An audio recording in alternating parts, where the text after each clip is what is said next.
de segundos uma pessoa sofre aí um acidente de trabalho no Brasil.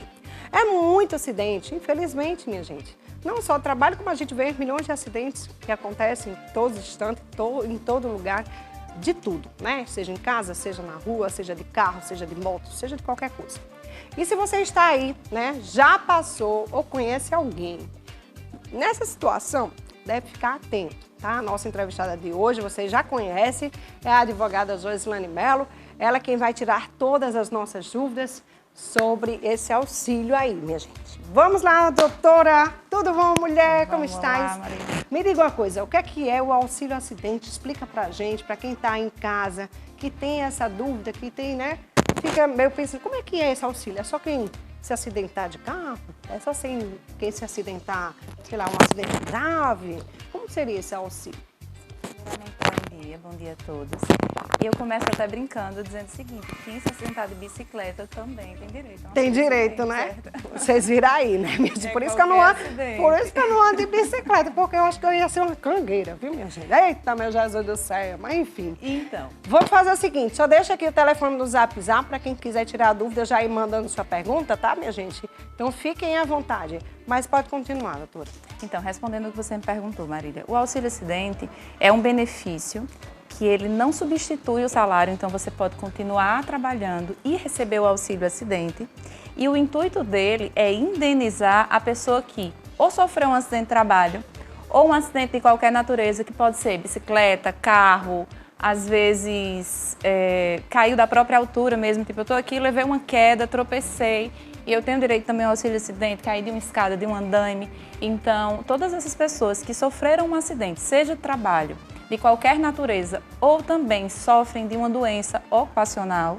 Por exemplo, uma pessoa que tem tendinite, inclusive eu estava com tendinite, passei uns 15 dias com o bracinho. Assim. Se foi decorrente de trabalho, existe a possibilidade do auxílio acidente. Eu não sei, certo? acho que não, gente. Eu não faço nem esforço, eu tô aqui só. Né?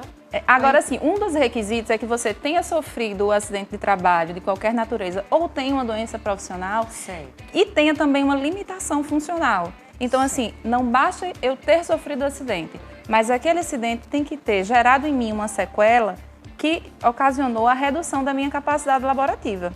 Me diga uma coisa, uma pessoa que sofre um acidente após sair do trabalho ou indo ao trabalho, isso é considerado um acidente por auxílio... Por acidente de trabalho? Acidente de trabalho? Sim, Um auxílio por acidente de trabalho? É o acidente de percurso, né? Sim. A gente considera assim um acidente de trabalho, mas aí eu repito, independente de ter sido no trajeto, tem direito ao auxílio acidente. Só que o auxílio acidente a gente tem dois tipos, a gente tem duas espécies. Uma que é específica para acidente de trabalho e doenças ocupacionais, e um outro que é específico, que é mais genérico, na verdade, né? Para outros acidentes de qualquer natureza, acidente de carro, de moto, bicicleta. Às vezes, muito motoqueiro sofre acidente, né? É bem comum. Pessoal que entrega em delivery, né? Motoboy, os motoboys, né? E tem muita gente costumam. que se acidenta até quando está indo ou voltando do trabalho. Né? Bom, eu estou no meu horário de trabalho, estava indo já trabalhar. E me acidentei, sei lá, seja num acidente de carro, seja um acidente de ônibus, seja um acidente até sem transporte nenhum, que acontece às vezes, né, também. Mas aí o auxílio, ele passou por algumas mudanças, né, este ano. Conta pra gente que tipo de mudança foi essa. Então, no auxílio acidente, né, as mudanças foram mínimas, é mais uma questão do cálculo. Por quê? Antigamente, até 2019, a gente tinha um cálculo diferente. A gente usava as 80% maiores contribuições, ou seja, se eu contribuir num valor menor durante um pequeno tempo do meu período laborativo, eu conseguia descartar isso. Hoje em dia, a gente já não consegue mais descartar, então o cálculo do auxílio acidente, que é baseado no cálculo da aposentadoria por invalidez, é diferente. Não tem o descarte e a aposentadoria por invalidez também não é mais 100%, é 60 mais 2, então isso dá uma alterada no cálculo do auxílio acidente. Muito bem. Agora o segurado, ele pode continuar trabalhando ou ele tem que ficar em casa? Como é que vai ser? Então, ao contrário dos outros benefícios que a gente já falou aqui, como aposentadoria por invalidez, auxílio doença, o auxílio acidente, ele não te impede de trabalhar. Certo. E ele é um benefício vitalício, Marília. Você recebe ele até a data que você se aposenta ou até a data do óbito, se você falecer antes da aposentadoria. E se falecer antes? Quem é que fica com esse auxílio? Ninguém. Ninguém. Não. Tá. Ninguém fica. E vamos lá, qual que é o momento de pedir esse auxílio acidente? Assim que sofre acidente, com quanto tempo ele tem que pedir, como é que seria?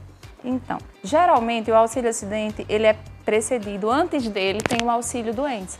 Então, sofri um acidente. Na maioria das vezes eu fico sem condições de trabalhar porque eu me acidentei, tive que ficar no hospital, porque eu tive que ficar em casa com a perna engessada e eu não posso mais dirigir uma moto, por exemplo, num caso de um motoboy. Então, essa pessoa, ela recebe o auxílio acidente e já há entendimento pacificado de que o auxílio acidente é devido da data que acabou o auxílio doença. Então, parei de receber o auxílio doença, o INSS tem a obrigação de constatar que eu estou com uma limitação, que isso reduz a minha capacidade de trabalho e me indenizar por isso. E muitas vezes o INSS não faz isso. Às vezes eu sofri um acidente, recebi o auxílio doença, fiquei com a limitação e o INSS ele não me encaminha, para o recebimento do auxílio acidente. Muita gente por isso não sabe que tem direito a esse benefício. Qual seria o valor desse benefício? Esse benefício ele corresponde a 50% da média salarial. Certo? Então, assim, se você recebe um auxílio-doença de salário mínimo, provavelmente esse auxílio-acidente vai ser o quê? R$550, que é a metade do salário mínimo. Outra coisa, né? E se a pessoa sofre um acidente e não tiver condições de ir até o INSS? Ela pode ligar? Ou pode pedir para uma outra pessoa fazer isso? Ou outra pessoa pode fazer isso no lugar dela? Então, o requerimento, sim. A perícia é que não, mas assim, requerer o benefício, tanto ela pode fazer através de 135, como ela pode fazer através do site do meu INSS, do aplicativo, como ela pode fazer também através de um advogado. Então, ela pode fazer o requerimento, mas para a perícia, ela precisa ou se encaminhar ao INSS ou, na falta de condições, justificar através de uma declaração médica e pedir que a perícia seja realizada ou no hospital ou em casa, porque ela não consegue se locomover, explicar o motivo pelo qual o INSS deve fazer a perícia em loco. Vamos lá, solta aí o primeiro áudio, por favor, do nosso WhatsApp. Bom dia, Marília. Bom dia, doutora. Eu gostaria de saber, porque eu tenho um amigo que ele era motoboy e ele sofreu um acidente e hoje ele está doente, está impossibilitado de trabalhar. Ele ficou de cadeira de roda e está com as pernas cheias de pinos e eu gostaria de saber se ele tem direito a esse auxílio doença. Como é que a gente pode fazer para ajudar ele? Bom dia e muito obrigada. Aqui é Fátima de Cabedelo. Obrigada, Fátima. Então, Marília, Fátima, o que é que eu digo sempre? O auxílio doença, ele depende de duas coisas. Ele depende da incapacidade e, pelo que ela está narrando, ele está realmente incapaz, ele está numa cadeira de roda, ele tem pinos. Eu não sei se é uma situação definitiva, porque isso geraria invalidez, ou se é uma situação temporária, que vai gerar o auxílio doença e talvez o auxílio acidente se ele ficar com alguma limitação. Mas, além da condição médica, também é preciso saber, Marília, se ele estava contribuindo. Porque, assim, um grande problema, até das pessoas que fazem entregas, dos motoboys, é justamente a não contribuição para o INSS. E aí, como não contribui, não tem direito ao auxílio doença. A gente faz um freelance, né? Tem gente que faz o freelance, gente. Tem gente também que trabalha para outras empresas. Mas para quem trabalha para uma empresa, por exemplo, é motoboy, mas trabalha para aquela empresa. A empresa, ela tem a obrigação de fazer isso, não? Se for um salário, também tem isso. Porque às vezes vai tem empresa depender. que tá colocando pessoa para fazer MEI, né? Às vezes você é só se a pessoa não contribuir, aí fica complicado, né? E assim, se for um trabalho informal naquela empresa, mas obedecer aos requisitos do emprego, que são 4, aí ele pode tentar acionar a Justiça do Trabalho para que gere a anotação na carteira e assim ele possa ter direito a um benefício do INSS. Mas precisa obedecer aos requisitos inerentes do emprego, que muitas vezes não há essa obediência. Então, a gente precisa saber disso primeiro. Vamos lá, aqui mais uma pergunta agora no telão. Bom dia. Sou Ione, eu recebo LOAS, né? Há 20 anos por doença, eu posso comprar um imóvel? Bom, ela recebe há 20 anos por doença, ela pode comprar um imóvel? Então, Ione, não existe nenhuma proibição sobre comprar um imóvel, certo? Não existe nenhuma proibição, Marília, em comprar um imóvel. Porém, o LOAS ele pode ser revisado a cada 2 anos e aí o INSS vai avaliar se as condições permanecem. Não é a existência de um imóvel no seu nome que vai dizer assim, não, ela comprou imóvel, ela agora saiu da situação de miserabilidade, até porque às vezes a parcela do imóvel, se for principalmente esses imóveis de que tem participação, né, do poder público, eles são muito mais, elas são muito menores, né, do que o próprio aluguel. Então às vezes compensa. Então não é isso só que vai excluir o seu direito a receber o benefício LOAS, certo? Outras coisas somadas a isso podem ajudar ela a perder o benefício, mas só isso, não. Não, né? Tá. Vai depender muito também da renda e do valor também, né? Como você Isso. falou. Tem mais uma, né? Vai, solta. Bom dia, meninas. Então, meu irmão, ele... Não escutamos. Tá. Então vamos lá. Solta no telão é a mesma. Meu irmão levou 6 tiros e tem uma bala alojada, deve ser no maxilar. Ele tem direito? Pronto. Depende. Esse tiro foi onde? Ele foi no trabalho? Né? Não, independente. Ou independente? Independente disso. Certo. Tiros e facadas, qualquer tipo de arma, seja de fogo Certo. ou arma branca, é um acidente de qualquer natureza, independente de ter sido no trabalho ou não. Se foi no trabalho, é um acidente de trabalho. Certo. Se foi no meio da rua, um assalto, é um auxílio de qualquer, é um acidente de qualquer natureza. E ele pode sim ter direito ao auxílio acidente, por exemplo. Mas lembrando, para isso, ele tinha que estar contribuindo para o INSS e esses tiros e essa bala alojada tem que limitar ele no exercício da profissão dele. Certo. Então não é só sofrer o acidente, mas esse acidente tem que causar em você uma limitação para o trabalho. Muito bem. Mais uma. Solta aí, por favor, Jana. Bom dia, Marília. Meu esposo teve tuberculose, fez o tratamento e hoje não recebe INSS. Então, tem o nome dela? Não vi. Então, olha só, eu não sei por que ele não recebe, eu preciso saber. Ele contribuía? Ele trabalhava ou pagava o INSS? Isso Josenilda, é o principal. Josenilda. Então, Josenilda, a principal coisa que a gente tem que saber é, ele contribuía, pagava o INSS? Ah, você vai me dizer, doutora, ele pagava sim. Então, a minha segunda pergunta, ele teve tuberculose, fez o tratamento, ele se curou? Porque isso é muito importante. Não basta que a gente tenha apenas a doença. Essa doença tem que incapacitar a gente para o trabalho. Se ele fez o tratamento, se recuperou e hoje consegue trabalhar, aí ele não vai ter direito ao benefício. Mas se por um acaso você disser assim, doutora, nunca mais ele foi o mesmo. E ele não consegue trabalhar, às vezes, ele era pedreiro, que é uma pessoa que precisa de muita força e precisa subir em andaimes, em alturas altas. Então, assim, pessoas que têm uma atividade desgastante, sofreram com a tuberculose e não conseguiram recuperar a sua capacidade laborativa, têm direito a receber o auxílio doença. Se por um acaso eles até conseguem trabalhar, mas não no mesmo ritmo de antes, aí eles sofreram uma redução da capacidade, eles têm uma limitação e podem ter direito ao auxílio acidente. Tá aí. Vamos lá, solta o áudio aí, por favor. Tá, a primeira pessoa que mandou uma pergunta, mais um áudio, vai lá. E assim, se for um Desculpa, ele não era motoboy, ele era mototáxi, mulher. Desculpe, era mototáxi. Certo. Acho que dá no mesmo, né? Mototáxi, Dá no motoboy, mesmo. é tudo Se bom. contribuiu, assim, se houve contribuição, existe a possibilidade dele estar recebendo e precisa também limitar ele para alguma coisa, entendeu? Então, assim, um tiro, por exemplo, na perna, às vezes você não tem a mesma destreza de trabalhar em cima de uma moto como você tinha antes, você não tem a mesma facilidade. Então, se te causa essa limitação ou essa dificuldade, você pode ter direito a um auxílio acidente, sim. Ok, solta aqui. Próximo. Bom dia, me chamo Lani. Por que o LOA demora muito para sair o resultado? O do meu filho já faz 1 ano e 5 meses. Bom dia, me chamo Lani. Lani.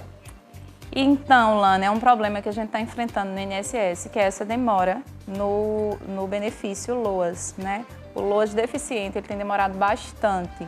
Mas eu aconselho o seguinte, não sei se você tem advogado, se não tiver, procure um, porque a gente tem como acelerar isso judicialmente, tá certo? Então, não é normal, é uma demora muito grande para quem está precisando, Marília, do benefício. É o benefício das pessoas que acabam mais precisando, porque são pessoas extremamente carentes, que têm direito a esse benefício, e demora horrores no INSS. Então, assim, meu conselho para você de advogada é: procure um advogado, veja o que é que pode ser feito para acelerar seu processo. Se você ainda não tiver um, procure um, que você vai tentar descobrir o porquê dessa demora e ajuizar uma ação mesmo. É verdade. Agora tem muita gente que fica nessa dúvida também, né, Jo? E como é que eu vou procurar? Às vezes eu não tenho dinheiro para isso, nem para quem. Como é que eu vou pagar um advogado? Explica para o pessoal que não tem condições, que também existem advogados, né, que são gratuitos pelo governo, não é isso? Existe Estado, sim, né? advogados gratuitos, que a gente chama a defensoria. Sim. E assim, quem trabalha com previdenciário, na maioria das vezes não cobra consulta, Marília. Certo. Então, assim, eu acho que pela maioria dos advogados previdenciaristas, quando você entra com processo de LOAS, auxílio-doença, auxílio-acidente, pensão por morte, você não paga nada inicialmente. Você paga depois e se você ganhar. A gente chama isso de contrato de risco. Certo. Então, o cliente, ele não vai pagar nada ao advogado de imediato. Então, mesmo sem condições, assim, eu não tenho condições de contratar um advogado. Tem gente que às vezes tem até medo de ir no escritório, porque acha que vai pagar.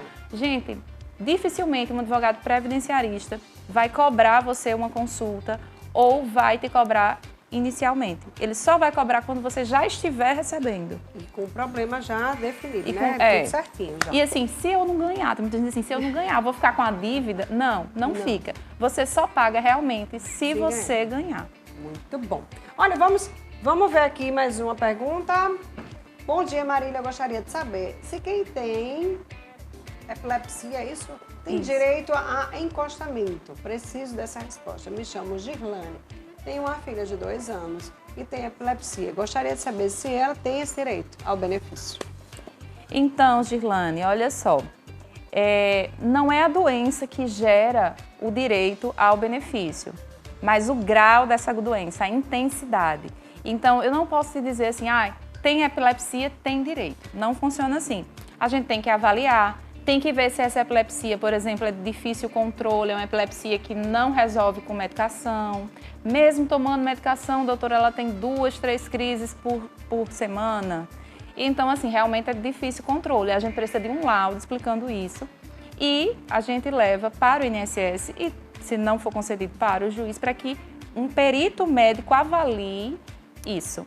E assim, como se trata de criança, eu sempre digo, a limitação da criança não é para o trabalho, porque criança não trabalha, né? Então, assim, a limitação para se conceder um benefício a uma criança, a gente tem que ver se essa incapacidade, ou essa deficiência, ou essa doença ou deficiência, incapacita a mãe de voltar ao mercado de trabalho. Olha, a mãe tem que, às vezes, estar cuidando da criança, tem que estar com a criança 24 horas, né? Dependendo do grau da doença. Inclusive, eu cito muito, assim, em crianças, por exemplo, uma das doenças que a gente mais vê, a dedicação da mãe, é o transtorno do espectro autista. Então, assim, porque é uma dedicação que requer de você uma dedicação enorme. São tratamentos e tal. Então, muitas vezes, quem tem o transtorno do espectro autista consegue receber o benefício. Por isso, porque a mãe ela tem que estar em tempo integral cuidando daquele filho. Então, é uma doença que a gente não pode garantir, mas assim, que é muito provável que as mães elas ganhem. Gente, não é fácil não, viu? Ser mãe de um autista. É complicado, é difícil. Eu já conheço várias mães que, olha, se dedicam muito e tá ali o tempo todo, porque é bem complicado, é difícil, minha gente.